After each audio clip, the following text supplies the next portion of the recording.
अल्लाहु अकबर अल्लाहु अकबर ला इलाहा इल्लल्लाह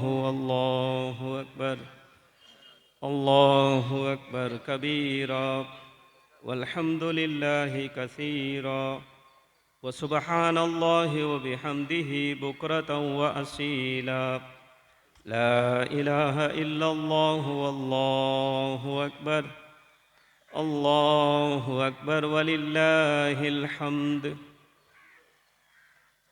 கண்ணியத்திற்குரிய சகோதர சகோதரிகளே, பெருநாள் தொழுகை என்பது உரையுடன் சேர்ந்ததுதான். உரை முடிந்த பிறகு கலைந்து செல்லுமாறு அன்போடு கேட்டுக்கொள்கிறோம். भाइयों और दोस्तों, ईद की नमाज होती है, उसके साथ खुतबा भी शामिल होता है. अब थोड़ी देर खुतबा होगा, तकरीर होगी, उसके बाद आप जा सकते हैं. अल्हम्दुलिल्लाह नहमदुहु व नस्तईनुहु व नस्तगफिर व नुमिनु बिही व नतवक्कलु अलैहि व नऊज़ु बिल्लाहि मिन शुरूरि अनफुसिना व मिन सय्यिआति अमालिना. मन यहदिहिल्लाहु फला मुदिल्ल लहु व मन युद्लिल फला हादिय लहु. व अशहदु अन ला इलाहा इल्लल्लाहु वहदहु ला शरीक लहु व अशहदु अन्न मुहम्मदन अब्दुहु व रसूलुहु. अम्मा बाद फ़इन्न खैरल हदीसी किताबुल्लाह व खैरल हदी हदी मुहम्मदिन सल्लल्लाहु अलैहि वसल्लम व शर्रल उमूरि मुहदसातुहा व कुल्ल मुहदसतिन बिदअह व कुल्ल बिदअतिन ज़लालह अज़्ज़लालतु फ़िन्नार. क़ाल अल्लाहु तआला बाद अऊज़ु बिल्लाहि मिनश शैतानिर रजीम बिस्मिल्लाहिर रहमानिर रहीम वलितुकब्बिरुल्लाह अला मा हदाकुम व लअल्लकुम तशकुरून. बरादरान इस्लाम, अज़ीज़ साथियों, प्यारे माँ और बहनों, हम सबको यह खुशी का मौका है. अब इस वक्त सारी दुनिया खुशी मना रही है. अक्सर दुनिया में तन्हाई की खुशी होती है. किसी की ज़िंदगी में कुछ मिल गया, कुछ हासिल हो गया तो वो खुश होता है. एक घर, एक इंसान, मगर पूरे इंसान खुश रहना ये सिर्फ अल्लाह की तरफ से होता है. आज दुनिया में, आज का दिन, जितने भी इंसान हैं, सिर्फ मुसलमान नहीं, जितने भी इंसान हैं आज खुश हैं. इसकी वजह क्या है? ये खुशी इंसान की बनाई हुई नहीं, ये अल्लाह की तरफ से दी हुई है. जब अल्लाह खुशी देता है तो पूरे इंसान खुश हो जाते हैं. मेरे भाइयों और पर्दानशीन माँ और बहनों, जब इंसान खुशी में आता है तो वो ऐसे ऐसे हरकत करता है, ऐसे ऐसे काम करता है. हम देखते हैं दूसरों की ईदों को, हम देखते हैं जब वो खुशियाँ मनाने को आते हैं वो इंसान को नहीं देखते, वो दरिंदे बन जाते हैं, जानवर बन जाते हैं. जिधर देखो धुआं डालना, कचरा डालना, अच्छे अच्छे माहौल को ख़राब करना, पानी को ख़राब करना, ऐसे आवाज़ डालना कि कान का पर्दा भी फट जाएगा. बच्चे घर में नहीं सोते, बूढ़े लोग नहीं सोते. ऐसे आवाज़ कोई पूछ नहीं सकता. इसकी वजह क्या है? भाई हमारी ईद है, तो ईद की तरफ से दूसरों को इतनी तकलीफ होती है, लेकिन कोई परवाह नहीं करता. मैं ईद मनाऊंगा, कौन जिए तो मंजे क्या है, कौन मरे तो मंजे क्या है. तो ऐसे खुशी मनाने आते हैं, इंसान दरिंदे बन जाते हैं. आज का ये माहौल बन गया है. हम सब मिलकर अल्लाह की तारीफ करते हैं, अल्लाह की बड़ाई करते हैं. लेकिन मेरे भाइयों, ज़माना ऐसा होता है, अल्लाह का नाम लेने वाला बहुत बड़ा क्रिमिनल माना जाता है, बहुत बड़ा मुजरिम माना जाता है. जन्नत और जहन्नम को जो बोलता है वो बहुत बड़ा मुजरिम माना जाता है। आज की दुनिया ऐसी होती है, मुसलमानों को तंग किया जाता है। हालांकि मुसलमान किसी के खाने में मट्टी नहीं डालता, किसी की जिंदगी बर्बाद नहीं करता, लेकिन सल्तनतें ऐसी हो गए हैं, जंगल का राज चल रहा है। ऐसा मालूम होता है कि जंगल के पूरे दरिंदे निकल कर आ गए, इंसानों पर राज कर रहे हैं। ना बच्चों को देखते हैं, ना औरत को देखते हैं, औरत की इज्जत की कदर करते हैं, ना बूढ़ों को देखते हैं। ऐसे लड़ाई फसाद। तो इस मौके पर हम पूरी दुनिया को कहना चाहते हैं, देखो ईद ऐसा मनाया जाता है, खुशी को ऐसा सेलिब्रेट किया जाता है, खुदा की बड़ाई ऐसा बयान की जाती है। सब मिलकर के आवाज के साथ बोलते हैं अल्लाहु अकबर। इसका मतलब क्या है?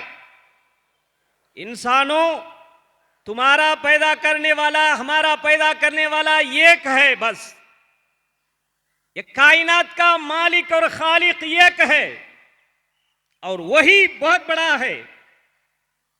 किसी पर जुल्म ना करो, एक ना एक दिन तुम्हारे जुल्म को तुम जवाब देना पड़ेगा।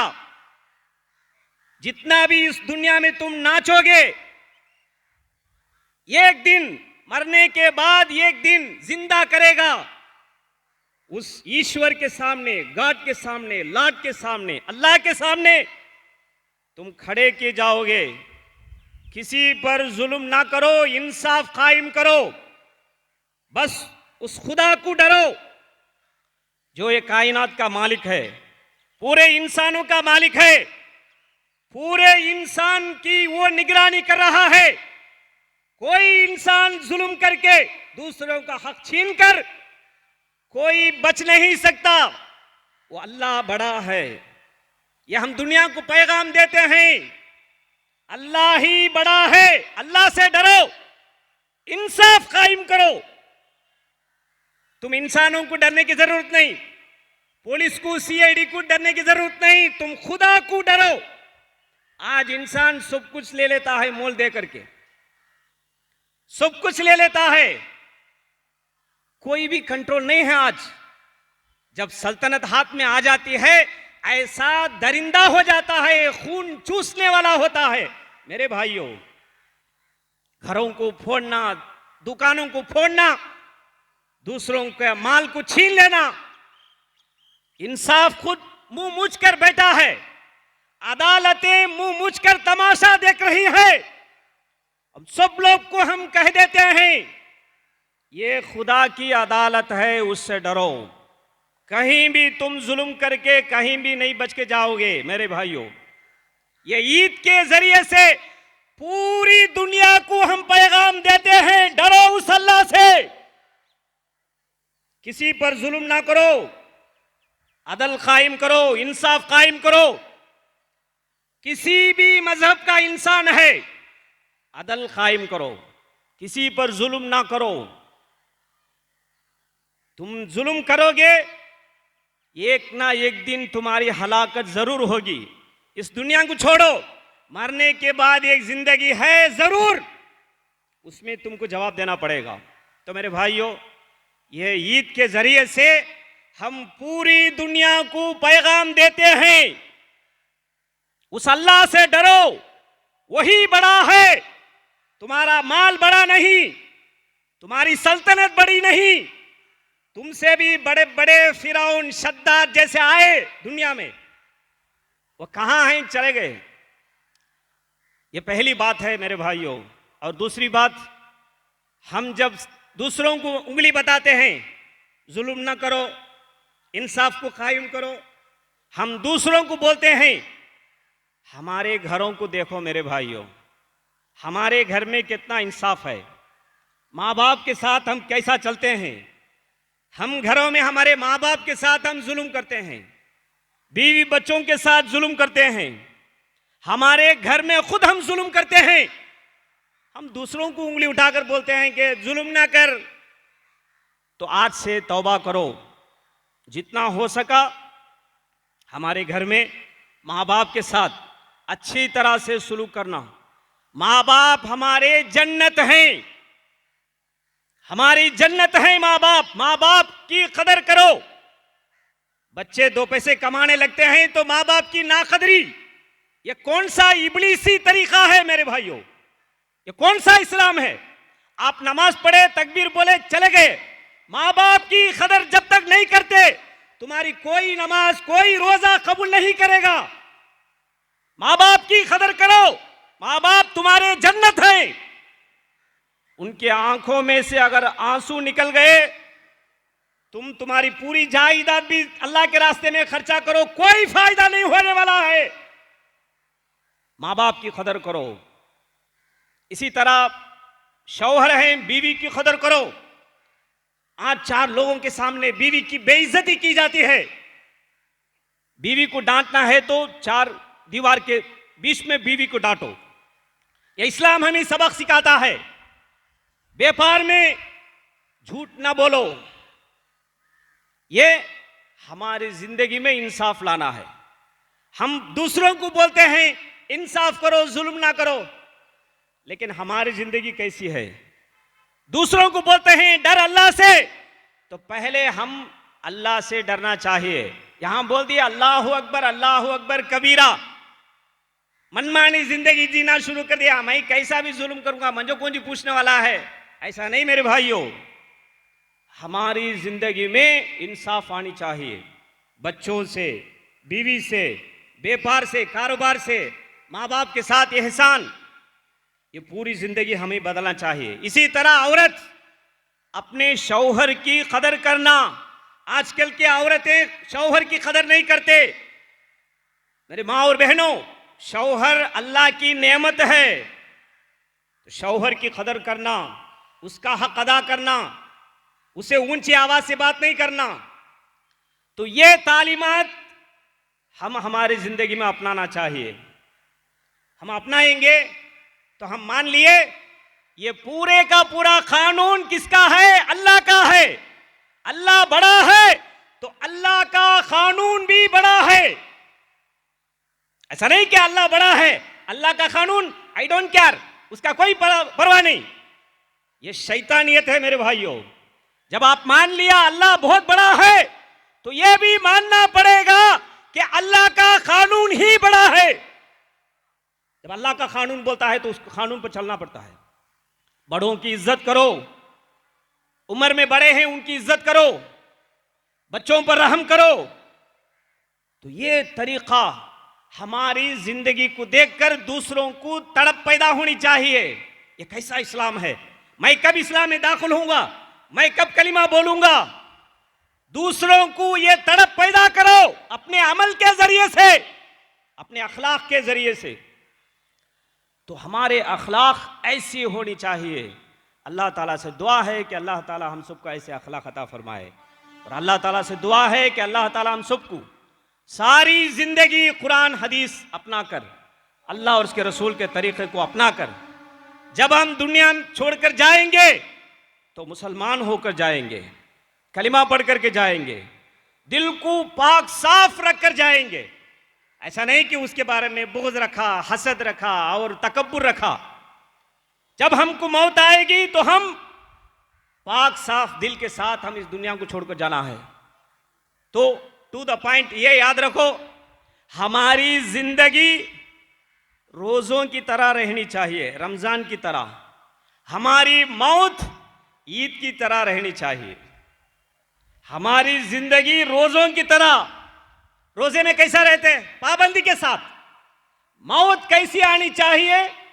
जैसे ईद पढ़ते हैं खुशी के साथ, ऐसे हमारी मौत आनी चाहिए। हमारी जिंदगी रोजों की तरह, हमारी मौत ईद की तरह रहनी चाहिए। तो अल्लाह ताला से दुआ है कि अल्लाह ताला हम सबको जो कुछ सुना है, कहा है, उस पर अमल करने की तौफीक अता फरमाए। கண்ணியத்திற்குரிய சகோதர சகோதரிகளே, அல்லாஹ்வின் பேரருளால் இன்றைய பெருநாள் தொழுகையை எப்படி நிறைவேற்ற வேண்டும் என்று அவனுடைய தூதர் ஸல்லல்லாஹு அலைஹி வஸல்லம் அவர்கள் நமக்கு கற்றுத்தந்தார்களோ அந்த அடிப்படையில் தொழுகையை நிறைவேற்றிவிட்டு நாம் எல்லாம் இங்கே உரையினை கேட்டுக்கொண்டிருக்கிறோம். இந்த பெருநாள் தொழுகையின் மூலம் உலகத்திற்கு நாம் பல்வேறு விஷயங்களை சொல்லிக் கொள்கிறோம். உலகத்தில் பெருநாட்கள் கொண்டாடக்கூடிய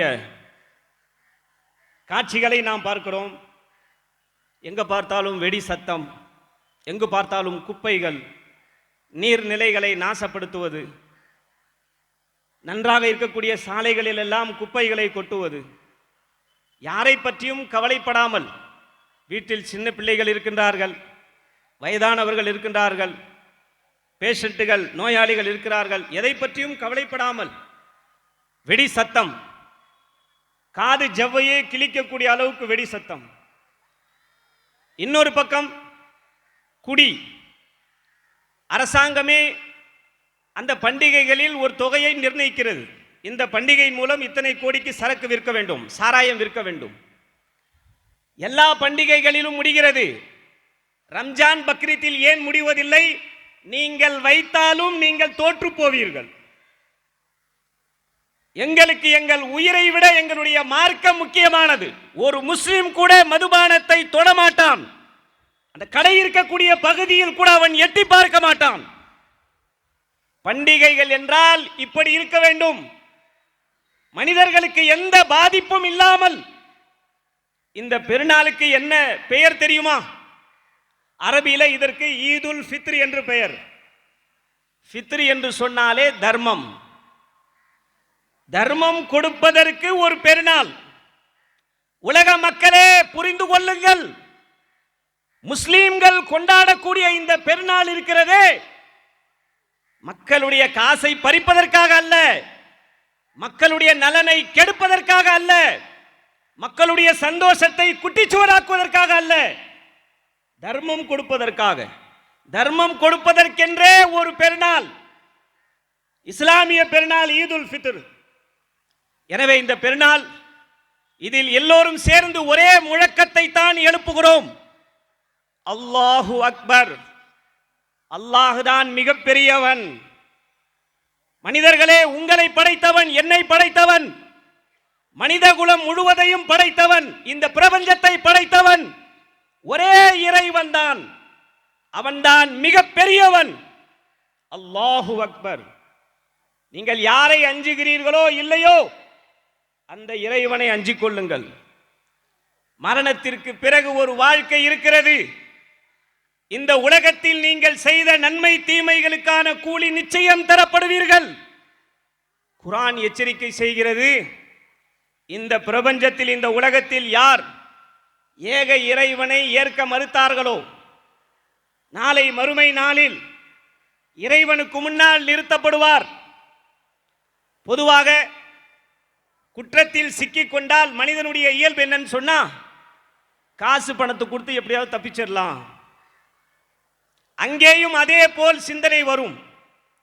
உலக மக்கள் எல்லோருக்கும் சொல்லிக் கொள்கிறோம், ஏக இறைவனை ஏற்றுக்கொள்ளுங்கள், ஒரே இறைவனை ஏற்றுக்கொள்ளுங்கள். மரணத்திற்கு பிறகு ஒரு வாழ்க்கை இருக்கிறது. இந்த உலகத்தில் நீங்கள் செய்த நன்மை தீமைகளுக்கு யார் பரிசு தருகிறார்களோ இல்லையோ, தண்டனை தருகிறார்களோ இல்லையோ, அந்த இறைவன் தருவான். அந்த இறைவனுக்கு முன்னால் ஒருவன் நிற்பான். இந்த பிரபஞ்சத்தில் அவனை ஏற்காதவன் எவ்வளவு காசு கொடுத்து தப்பிச்சிடலாம். ஒரு மனுஷன் மிஞ்சி மிஞ்சி போனா எவ்வளவு காசு அவன்கிட்ட இருக்கும். அல்லாஹ் சொல்லி காட்டுகிறான், திருக்குரானில் அல்லாஹ் சொல்லி காட்டுகிறான், இன்னல்லதீன கஃபரு வ மாது வஹும் குஃபாருன் ஃபலன் யுக்பல மின் அஹதிஹிம் மில்உல் அர்தி தஹபன் வலவ் இஃப்ததா பிஹி வலஹும் அதாபுன் அலீம் வமா லஹும் மின் நாசிரீன். ஒரு மனிதனிடத்தில் பூமி நிறைய தங்கம் இருந்தாலும் இவ்வளவு சொத்து யார்கிட்டையுமே கிடையாது. மனிதர்களாக வாழ்ந்த யாரிடத்திலும் பூமி நிரம்ப தங்கம், கோல்டு யாரிடத்திலும் இல்லை. மறுமை நாளில் இறைவனின் சன்னிதானத்திற்கு முன்னால் விசாரணை கைதியாக குற்றவாளி கூண்டில் நிற்பவர்கள் அவர்கள் நினைப்பார்கள், காரணம் என்ன சொன்னா, ஒரு குற்றத்தில் மாட்டிக்கிட்டோம், அரசாங்கத்தை அதிகாரிகளை விலைக்கு வாங்கணும்னு சொன்னா அன்பளிப்புங்கிற பேரில் மேலே கொடுப்பாங்க, இல்லை டேபிளுக்கு கீழேருந்து கொடுப்பாங்க. இல்லைன்னு சொன்னால் ஸ்வீட் பாக்ஸ் கொண்டு போய் கொடுப்பாங்க. சில சமயங்களில் அந்த ஸ்வீட் பாக்ஸில் ஸ்வீட்டுக்கு பதிலாக மஞ்சள் ஸ்வீட் இருக்கும், ஆர்பிஐனுடைய ஸ்வீட் இருக்கும். கொடுத்தா எவ்வளோ பெரிய அதிகாரியாக இருந்தாலும் சரி விலைக்கு வாங்கிவிட முடியும். எல்லோரும் அப்படி அல்ல. இறைவனுக்கு அஞ்சி நடப்பவர்கள் இருக்கின்றார்கள். அவன் சொல்லுவான், பூமி முழுவதும் தங்கமாக இருந்து அதை கொடுத்துவிட்டு அல்லாவின் தண்டனையில் இருந்து என்னை நான் பாதுகாத்துக் கொள்ள நினைக்கின்றேன். அவ்வளவு கொடுத்தாலும் இறைவனின் பிடியில் இருந்து அவன் தப்பிக்க முடியாது என்று அல்லாஹ் ரப்புல் ஆலமீன் குர்ஆனில் எச்சரிக்கை செய்கிறான். இந்த உலகத்தை பொறுத்தவரையில் நீதியை நிலைநாட்டுங்கள், ஏக இறைவனை அஞ்சுங்கள். நீங்கள் யாரை அஞ்சுகிறீர்களோ இல்லையோ ஏக இறைவனை அஞ்ச வேண்டும். முஸ்லிம்களுக்கும் சரி, உலக மக்கள் எல்லோருக்கும் சரி, ஒரே ஒரு படிப்பினை தான், படைத்த இறைவனை அஞ்சிக் கொள்ளுங்கள். ஒரு இறை நம்பிக்கையாளனை பொறுத்தவரையில் சிசிடிவி கேமரா இருப்பதும் இல்லாமல் இருப்பது ரெண்டு ஒண்ணுதான். அவன் கேமராவுக்கு பயப்படுவதில்லை. படைத்த இறைவனுக்கு நான் என்ன பதில் சொல்ல வேண்டும் என்கிற அச்சம், என்கிற பயம். காரணம், அல்லாஹு அக்பர், அவன்தான் மிக பெரியவன். இந்த அச்ச உணர்வு எல்லா நேரங்களிலும் நமக்கு வர வேண்டும். பெருநாள் தினத்தில் மட்டுமல்ல அருமை சகோதரர்களே, வாழ்க்கையின் எல்லா நேரங்களிலும் எல்லா நிலைகளிலும் நமக்கு வர வேண்டும். பெருநாள் தினத்தில் நாம் மகிழ்ச்சியாக கொண்டாடி கொண்டிருக்கிறோம். அலி ரலியல்லாஹு அன்ஹு அவர்கள் காய்ந்து போன ரொட்டியை சாப்பிட்டு கொண்டிருந்தார்கள் ஒரு பெருநாள் தினத்தில். அந்த வழியாக வந்தவர் அவர்தான் ஹலீஃபா, அவர்தான் ஜனாதிபதி, உலகத்தின் பாதி பகுதியை ஆட்சி செய்யக்கூடிய ஜனாதிபதி அலி இப்னு அபி தாலிப் ரலியல்லாஹு அன்ஹு. பெருநாள் தினம் காய்ந்து போன ரொட்டியை சாப்பிட்டுட்டு இருக்கிறாங்க. அந்த வழியாக வந்தவர் கேட்டாரா, என்ன அலி அவர்களே, இன்னைக்கு பெருநாள், இன்னைக்கு போய் காஞ்சி போன ரொட்டி சாப்பிட்டுருக்கிறீங்க? அலி ரலியல்லாஹு அன்ஹு அவர்கள் சொன்ன வார்த்தைகள் வரலாற்றிலே வைர வரிகளால் பதிவு செய்யப்பட்டிருக்கிறது. லைசல் ஈது லிமன் லபிசல் ஜதீத் வாக்கல சரீத். புத்தாடைகளை அணிந்து கொண்டானே அவனுக்கு பெருநாள் என்பது இல்லை. பிரியாணி சாப்பிடுகிறானே, சரீதுன்னு சொன்னா சுவையான உணவு. அந்த காலத்தில் பிரியாணி சுவையான உணவு சாப்பிடுகிறானே அவனுக்கு பெருநாள் இல்லை. வலாகின்னல் ஈது லிமன் குபில சியாமுஹு வ கியாமுஹு. யாருடைய தொழுகைகள் ஏற்றுக்கொள்ளப்பட்டதோ, யாருடைய நோன்புகள் ஏற்றுக்கொள்ளப்பட்டதோ, வ குஃபிர ஸம்புஹு, யாருடைய பாவங்கள் மன்னிக்கப்பட்டதோ, உண்மையிலேயே அவர்களுக்குத்தான் பெருநாள். அன்பிற்கினிய சகோதர சகோதரிகளே, ஒரு மாதம் முழுவதும் நாம் நோன்பு வைத்தோம், தான தர்மங்களை கொடுத்தோம், நின்று வணங்கினோம். இந்த நேரத்தில் அல்லாஹ்விடத்திலே நாம் இறைஞ்ச வேண்டும். நன்மைகள் செய்வது பெரிய விஷயம் அல்ல. நாம் செய்த நல்லறங்களை அல்லாஹ் ஏற்றுக்கொள்ள வேண்டும், அல்லாஹ் கபூல் செய்ய வேண்டும். நன்மை செய்த பிறகு ஒவ்வொரு மோமினுக்கும் அச்சம் வர வேண்டும். நான் செய்த நன்மைகளை யா அல்லாஹ் நீ ஏற்றுக்கொள். மறுமையில் போய் நின்றுக்கிட்டு நீ எப்போ நன்மை செஞ்ச, அது எனக்கு தேவையில்லை என்று தூக்கி அல்லாஹ் மூஞ்சில வீசினா எப்படி இருக்கும்?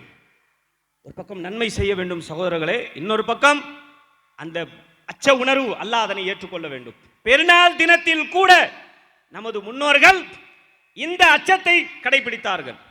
எனவே இந்த பெருநாள் தினத்திலே பல்வேறு செய்திகள் உலக மக்களுக்கு நாம் சொல்லிக் கொள்கிறோம். பெருநாள் என்று சொன்னால் இப்படித்தான் இருக்க வேண்டும். ஈகை திருநாள். பெருநாள் என்று சொன்னால் யாருக்கும் எந்த பாதிப்பும் இல்லாத வகையில், மனிதர்களுக்கு பாதிப்பில்லாத வகையில், மனிதர்களுக்கு கொடுத்து மனிதர்களுடைய சுகத்தில் பங்கெடுத்து அவர்களுக்கு முடிந்த அளவுக்கு உதவி செய்து ஈகி வாழ்வதற்கு பெயர்தான் பெருநாள். இந்த பெருநாள் தினத்திலே நாம் எப்படி இருக்கின்றோமோ, இந்த ஒரு மாதம் முழுவதும் நாம் எப்படி இருந்தோமோ, இதே போன்று மரணிக்கும் வரை அந்த பாக்கியத்தை அல்லாஹ் ரப்புல் ஆலமீன் நம் எல்லோருக்கும் தந்தருள் புரிவானாக.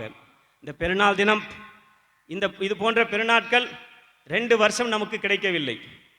இதே நிதி ஸ்கூலில் 2 வருஷமாகிவிட்டது நாம் தொழுது. எப்போதெல்லாம் பெருநாள் வருமோ அப்போதெல்லாம் எனக்கு இந்த நிதி ஸ்கூலுடைய இந்த மைதானம் தான் நினைவுக்கு வரும். அடுத்தது போய் அங்கே பெருநாள் தொழுவோமோ இல்லையோ, மண்ணுக்குள்ளே போயிடுவோமோ தெரியல. இருந்தாலும் அல்லாஹ் நமக்கு ஆயுளை நீட்டி வைத்தான். நன்மை செய்வதற்கான பாக்கியங்களை, வாய்ப்புகளை அல்லாஹ் கொடுத்திருக்கின்றான். அருமை சகோதரர்களே, இந்த ஒரு மாதம் நாம் எப்படி முஸ்லீமாக இருந்தோமோ, அல்லாஹ்வுக்கு பயந்து நோன்பு தொழுகைகளில் இருந்தோமோ, அதே போல் அடுத்த ரமதான் வரையில் நான் இருப்பேன் என்கிற உறுதிமொழியை எடுத்துக்கொள்ள வேண்டும்.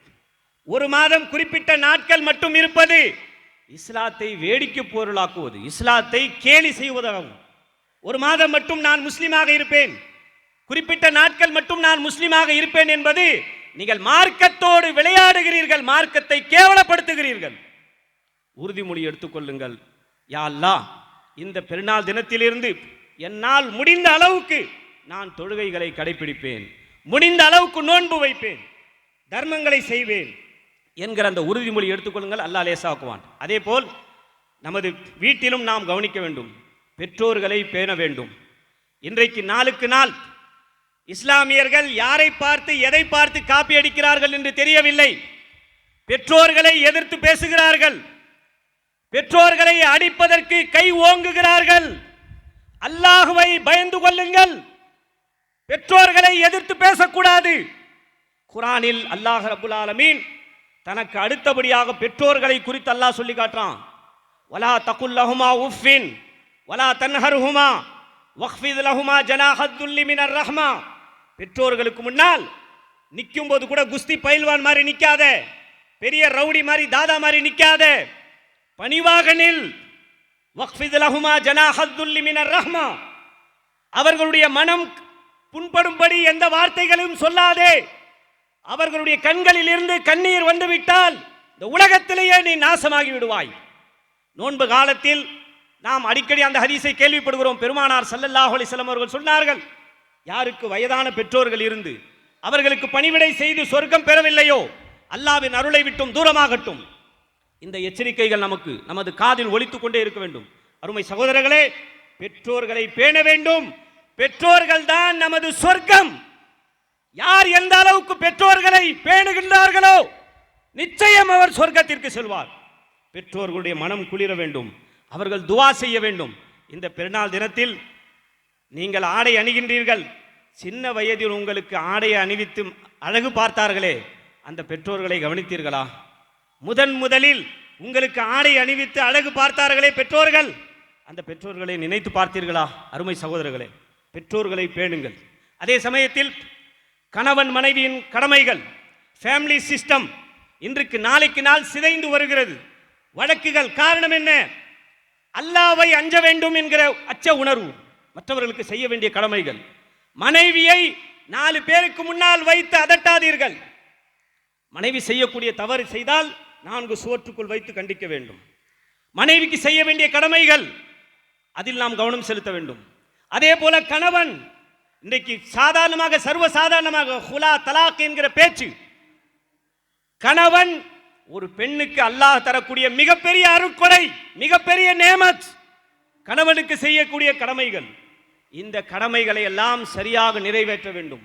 வெறுமனே தொழுகை நோன்பு, ஒரு முஸ்லிமை பொறுத்தவரையில் அல்லாஹ்வுக்கு செய்ய வேண்டிய கடமைகள் இருக்கிறது, அடியார்களுக்கு செய்ய வேண்டிய கடமைகள் இருக்கிறது, மனிதர்களுக்கு செய்ய வேண்டிய கடமைகள் இருக்கிறது, மிருகங்களுக்கும் செய்ய வேண்டிய கடமை இருக்கிறது. நாம் கேள்விப்படுகிறோம், தாகத்தோடு சுற்றி திரிந்த ஒரு நாய், ஒரு பிராணி, அந்த நாய்க்கு தண்ணீர் புகட்டிய காரணத்தினால் அவர் வாழ்நாளில் செய்த எல்லா பாவங்களையும் அல்லாஹ் மன்னித்து அவருக்கு சொர்க்கத்தை அல்லாஹ் கொடுத்தான். சமூக தொண்டு, சோசியல் சர்வீஸ், சோசியல் ஆக்டிவிட்டிஸ், இதை விட உலகத்தில் யாரும் வலியுறுத்த முடியாது. அந்த அளவுக்கு இஸ்லாம் வலியுறுத்துகிறது. மக்களுக்கு நன்மை செய்ய வேண்டும், யாருக்கும் எந்த தீங்கும் இழுத்துவிடக் கூடாது, கலப்படம் செய்யக்கூடாது, பொய் பேசக்கூடாது, ஏமாற்றக்கூடாது. காரணம், நாம் அல்லாஹ்வின் கண்காணிப்பில் இருந்து கொண்டிருக்கிறோம். அல்லாஹ்வுக்கு முன் நிறுத்தப்படுவோம். அல்லாஹ்விடத்திலே பதில் சொல்லியாக வேண்டும். அல்லாஹு அக்பர் என்கிற முழக்கம் இதைத்தான் தெளிவுபடுத்துகிறது. அருமை சகோதர சகோதரிகளே, இந்த பெருநாள் தினத்தில் என்னால் முடிந்த அளவுக்கு நான் முஸ்லீமாக இருப்பேன். நான் ஒரு வார முஸ்லீம் அல்ல, ஒரு மாத முஸ்லீம் அல்ல. வலா தமூதுன்ன இல்லா வஅன்தும் முஸ்லிமூன். யா அல்லாஹ், என் உடலில் இருந்து உயிர் பிரியும் வரை நான் முஸ்லீமாக இருப்பேன், உனக்கு கட்டுப்பட்ட முஸ்லீமாக இருப்பேன் என்கிற உறுதிமொழியை எடுத்துக்கொள்ளுங்கள். இந்த பெருநாள் தினம் அல்லாஹ் மகிழ்ச்சி அடைகின்றான், சந்தோஷம் அடைகின்றான். இந்த வெயிலில் வந்து உட்கார்ந்து கொண்டு அல்லாஹ்வை பெருமைப்படுத்தி அல்லாஹ்வை பற்றி புகழ்ந்து பேசிக் கொண்டிருக்கிறோமே, அல்லாஹ் பெருமைப்படுகின்றான், மகிழ்ச்சி அடைகின்றான், நேசிக்கின்றான். இந்த நேரத்தில் இந்த பெருநாள் தினத்தில் சிறிது நேரம் உட்கார்ந்து எவ்வளவு துவா செய்ய முடியுமோ செய்யுங்கள். துவா ஏற்றுக்கொள்ளப்படும். விட்ட உடனே விட்டது போதுண்டாயப்பா அப்படின்னு சொல்லி போயிடாதீங்க. நாளைக்கு வரப்போறதில்லை, நாளை கழிச்சு வரப்போறதில்லை. வருஷத்துக்கு ஒரு நாள் இப்படி நமக்கு கிடைக்கிறது, 2 நாட்கள் நமக்கு இப்படி கிடைக்கிறது. இந்த பெருநாள் தினத்தில் இந்த முசல்லா ஈதுகாவில் இருந்து கொண்டு செய்யக்கூடிய காரணம் என்னன்னு சொன்னா யூனிட்டி, எல்லோரும் ஒன்று சேர்ந்து அல்லாஹ்விடத்திலே கோரிக்கை. நம் நாட்டிலே எத்தனையோ பிரச்சனைகள் இருக்கிறது. விவசாயிகள் பிரச்சனை இருக்கிறது. தொழிலாளர் தினம் இப்போது மே 1 தொழிலாளர் தினம். அல்லாஹ்வின் தூதர் ஸல்லல்லாஹு அலைஹி வஸல்லம் அவர்கள் அந்த தொழிலாளியின் வியர்வை காய்வதற்கு முன்னால் அவனுடைய கூலியை கொடுத்து விடுங்கள். இதை விட தொழிலாளர்களுடைய நலனில் உலகத்திலே எவனாலும் பேச முடியாது. 1500 ஆண்டுகளுக்கு முன்னால் தொழிலாளர் நலன், அவனுடைய வேர்வை காய்வதற்கு முன்னால் அவனுடைய கூலியை கொடுத்து விடுங்கள். அதன் பிறகுதான் இப்போதான் மக்களை நசுக்கி ஏமாற்றி 2 வேளை உணவு கூட கொடுக்காமல் அவர்களை சித்திரவதை செய்து அவர்களை சாறு போல் பிழிந்து எடுத்து சோஷலிசம், கம்யூனிசம், முதலாளித்துவம் என்கிற இசங்கள் எல்லாம் உலகத்தில் வந்தன. ஆனால் பெருமானார் ஸல்லல்லாஹு அலைஹி வஸல்லம் அவர்கள் மனித நலன், மனித உரிமைகளில் நலன். ஆகையினால இந்த பெருநாள் தினத்தில் இது போன்ற எல்லா நன்மைகளையும் நான் செய்வேன், நான் இறுதி மூச்சு வரை முஸ்லிமாக வாழ்வேன் என்கிற உறுதிமொழியை எடுத்துக்கொண்டு இந்த பெருநாள் மைதானத்திலிருந்து எவ்வளவு அல்லாஹ்விடத்தில் துவா செய்ய முடியுமோ துவா செய்யுங்கள். வானவர்களிடத்தில் அல்லாஹ் சொல்லி பெருமையாக பேசுகிறான். நான் படைத்த என் மனிதர்கள், என் அடியார்களை பாருங்கள், எனக்காக அவர்கள் மைதானத்தில் கலந்து கொண்டு எனக்காக என்னை பெருமைப்படுத்துகிறார்கள் என்று வானவர்களிடத்தில் அல்லாஹ் புகழ்ந்து சொல்கிறான். அருமை தாய்மார்களே, சகோதரிகளே, நம் நாட்டில் உள்ள எல்லா பிரச்சனைகளுக்காகவும் துவா செய்யுங்கள். ஏழைகளுக்காக, கஷ்டப்படக்கூடிய மக்கள், தொழிலாளர்கள், விவசாயிகள், இவர்கள் எல்லோருக்காகவும் பிரார்த்தனை செய்யுங்கள், துவா செய்யுங்கள். நம் நாட்டு நலனுக்காக துவா செய்யுங்கள். ஆட்சியாளர்களுடைய நலனுக்காக துவா செய்யுங்கள். யா அல்லாஹ் அவர்களுக்கு நல்ல சிந்தனையை தந்தருள அல்லாஹ்விடத்திலே துவா செய்யுங்கள். உள்ளங்களை மாற்றக்கூடியவன் அல்லாஹ், உள்ளங்களில் வெறுப்பை போடக்கூடியவன் அல்லாஹ். மனிதன் யாரும் வெறுப்பதில்லை, நன்றாக புரிந்து கொள்ளுங்கள். நம்மை வெறுக்கிறார்கள் என்று சொன்னால் அவர்கள் வெறுப்பதில்லை, அவர்களுடைய உள்ளங்களில் வெறுப்பை அல்லாஹ் போடுகிறான். அல்லாஹ் நினைத்தால் அந்த வெறுப்பை எடுத்துவிட்டு மஹப்பத்தை, அன்பை போட முடியும். அல்லாஹ் தான் அனைத்தையும் செய்கிறான். எனவே இந்த நேரத்தில் இருந்து நம் நாட்டுக்காக, நாட்டு மக்களுக்காக, எல்லா மக்களுக்காகவும் நாம் பிரார்த்தனை செய்ய வேண்டும். செய்துவிட்டு நாம் கலந்து செல்வோமாக. இந்த ஈது பெருநாள் தொழுகை ஜமியத் அஹ்லே ஹதீஸ் சார்பாக உலகம் முழுவதும் வாழக்கூடிய தமிழ் சொந்தங்களுக்கு ஈகை திருநாள் வாழ்த்தை மகிழ்ச்சியோடு எல்லா சொந்தங்களுக்கும் நாம் தெரிவித்துக் கொள்கிறோம். அதே போல இந்த தொழுகை நடத்துவதற்காக திடலை கொடுத்த இந்த பள்ளி நிர்வாகம் அவர்களுக்கும் நாம் இந்த நல்ல நாளில் அவர்களுக்கும் நாம் நன்றியை தெரிவித்துக் கொள்கிறோம். இந்த ஒலி அமைத்து கொடுத்த சகோதரருக்காகவும் நாம் நன்றியை தெரிவித்துக் கொள்கிறோம். அதே போல காவல்துறை சகோதரர்கள் மெனக்கெட்டு இங்கே வந்து நமக்காக பாதுகாப்பு பணியில் ஈடுபட்டிருக்கிறார்கள். அந்த காவல்துறை நண்பர்கள், சகோதர சகோதரிகளுக்கும் நாம் உள்ளத்தோடு நன்றியை தெரிவித்துக் கொள்கிறோம். அதே போல நம் பெருநாள் தினத்தில் நமது மகிழ்ச்சியில் பங்கெடுத்துக் கொள்வதற்காக நமது சட்டமன்ற தொகுதி எம்எல்ஏ திரு அண்ணன் தாமோ அன்பரசன் அவர்கள் வருகை தந்திருக்கின்றார்கள்.